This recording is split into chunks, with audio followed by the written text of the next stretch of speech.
आपको एक पिता का क्या महत्व है और कई सारी गुत्थियाँ जो पिता को लेकर हैं पौराणिक और आज के संदर्भ में, मैं उस पर एक विषय एक कथा आपको सुनाने वाला हूँ।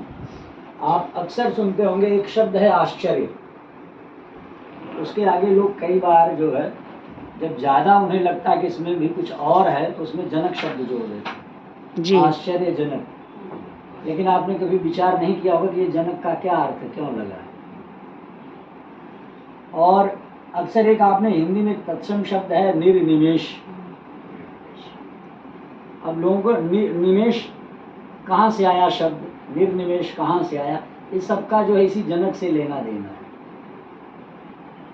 तो दुनिया में अनेक पिता हुए हैं, महान लोग हुए हैं, लेकिन आपको एक ऐसे पिता की कहानी शुरू आज सुनाना चाहता हूँ। आपको ऐसे जन्म की कथा सुनाऊंगा जो आपने अब तक नहीं सुनी होगी जी, अपने जीवन में कहीं नहीं सुना होगा, क्योंकि लोग पढ़ते नहीं, अध्ययन नहीं करते हैं।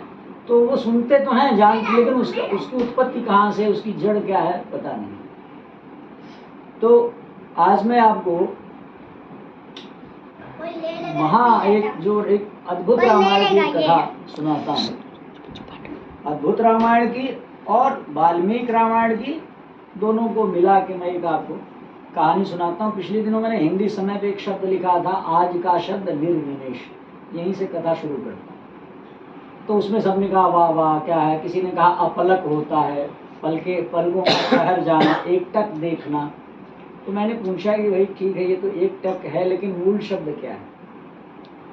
तो उसमें से किसी ने कहा नहीं, तो बोले आप बताइए। तो वहीं से मैंने कथा शुरू की। तो उसमें मूल शब्द है निमि,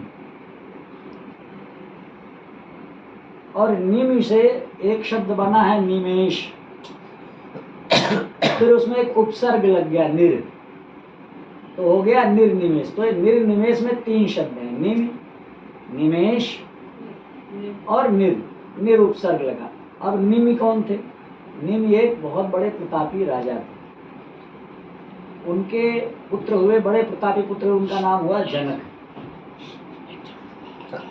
तो आश्चर्यजनक जनक क्यों कहा जाता है उनको, और आश्चर्यजनक इसीलिए लगा हुआ क्योंकि उनकी माता ही नहीं थी, वो पिता से ही पैदा हुए।